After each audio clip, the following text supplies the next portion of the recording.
The blood-red ink of the HOA's final notice seared my eyes. 30 days to vacate your cabin, or we'll tear it down with you in it. My heart sank as I stood before the modest wooden cabin on Willow Lake, my only inheritance from my grandfather, Henry, who'd passed just 2 months ago. This wasn't just a building, it was my family's soul, a 3-generation sanctuary of creaky porch swings, firelit stories, and fishing lessons that shaped me after my parents' divorce when I was 7. Now, the Willow Lake Homeowners Association, led by the iron-fisted Margaret Voss, wanted to bulldoze it for their glitzy marina expansion. They thought they could steamroll me, but they didn't know I held a secret that would torch their plans and expose their greed.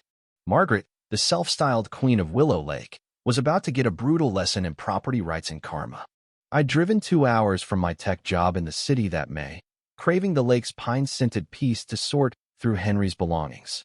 The cabin, built in the 1940s by my great-grandfather, stood defiantly amid the million-dollar mansions that had sprouted around it. I was barely unpacked when a black SUV roared up, and out stepped Margaret, mid-50s, dripping in designer arrogance. Without a hint of condolence, she launched into a tirade about HOA Relesno weekend renovations, no street parking, no visible trash bins. I politely explained that Henry had never mentioned an HOA, and I doubted the cabin was under their thumb. Her laugh was sharp, like shattered glass. Every property here answers to us. Your grandfather signed the agreement decades ago.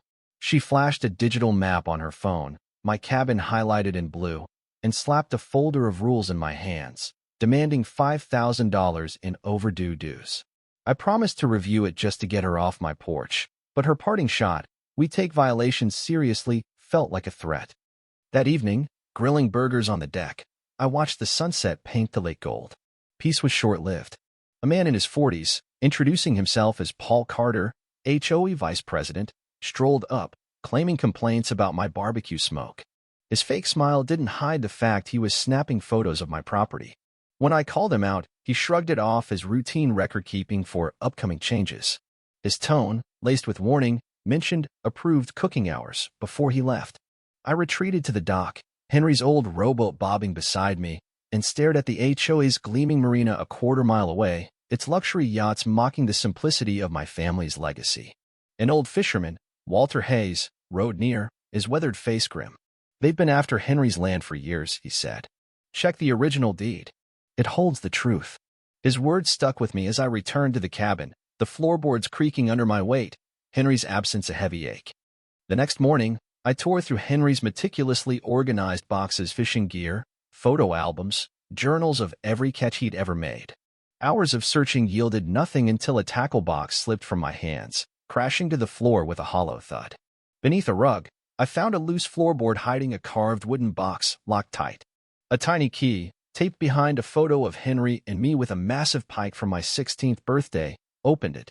Inside were yellowed papers, a 1952 deed, hand-drawn survey maps, and Henry's journal. My jaw dropped. The deed showed our property spanned 500 feet of shoreline, including the bay where the HOA's marina stood. Henry's journal detailed years of clashes with the HOA, his refusal to sell, and a 2008 entry that burned with defiance. "Margaret's husband wants a bigger marina." I showed them the true boundaries, but they play dumb. "I'll never sell. Some things outvalue money." I called my friend Laura Bennett, a real estate lawyer, who confirmed the deed's legitimacy but warned we'd need recent proof, as boundaries could shift. County records, however, showed a smaller lot, updated 15 years ago without Henry's consent. Walter, whom I ran into at a local cafe, wasn't shocked. "I was HOA treasurer a decade ago," he whispered. "Margaret held secret meetings, tweaking boundaries, targeting your land for their marina cash cow." He gave me the name of Tom Reed, a retired surveyor who'd worked with Henry.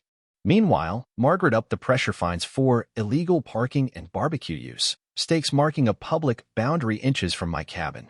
When I confronted the workers, Paul arrived, his voice low, "Cooperate, or life gets hard." I was done playing nice.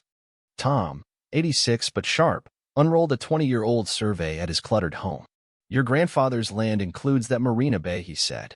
He let them build a small dock with strict Relesno fees, no expansion. Margaret broke every promise. Armed with Tom's survey, I faced more HOA aggression, a verification notice questioning my ownership, and a break-in that left my cabin trashed, the deed box stolen. Luckily, I digitized everything. An anonymous text offered $100,000 for the land, with a 48-hour deadline before things get complicated. They thought they'd scared me. They were wrong. With Laura, Walter, and a reporter named Claire Evans, I hatched a plan. I'd fake a weekend trip, hide in the cabin, and catch Margaret red like a swarm of angry hornets, with cameras ready to roll. A kid named Ethan, a 12-year-old who'd overheard HOA gossip, volunteered to be our lookout. I made a show of leaving town, then snuck back, hiding in a storage nook with motion-activated cameras. At midnight, trucks rolled up. Margaret, Paul, and hired muscle unloaded crowbars, her voice cold. By morning, the shack's gone. When a worker hesitated, she snapped, "This is HOA land. We're clearing it." I called the cops and Claire. As they pried at my door, I stepped out, phone recording. Police lights flashed, and Claire's crew caught Margaret's rage on film as she lunged at a cameraman. Paul, cracking under pressure, spilled everything. Margaret had me falsify records in 2010. She knew the true boundaries. Neighbors, alerted by Ethan, gathered, stunned. In court, Laura laid out the evidence: Dom's survey, Henry's deed, and bank records showing Margaret and developers bribing county officials. A professor, Dr. Ellis, testified about the cove's rare fish, nearly wiped out by the marina. Ethan's heartfelt plea about the lost fish swayed hearts. The judge ruled in my favor, confirming my ownership, ordering damages, and referring Margaret for fraud charges. I didn't want the marina razed. I proposed a community-run dock with fair fees, part funding conservation. Residents rallied, cleaning the lake and honoring Henry with a dot plaque. But the fight wasn't over. A whistleblower, Frank Olson, revealed Margaret's late husband and developers had rigged the system for years, dreaming of a luxury resort. Their greed threatened not just my cabin but the lake's soul. Ethan showed me Henry's hidden letter, revealing the cove's ecological role. I rejected a $5 million buyout, exposing their threats against Laura and Ethan's family. The state launched an environmental probe, and the community united, but whispers of deeper conspiracies lingered. Sitting on my dock, watching Ethan teach kids to fish, I knew Henry's legacy protecting nature and justice was mine to carry. Margaret thought she'd crush me, but she didn't know I'd fight like hell for what's right.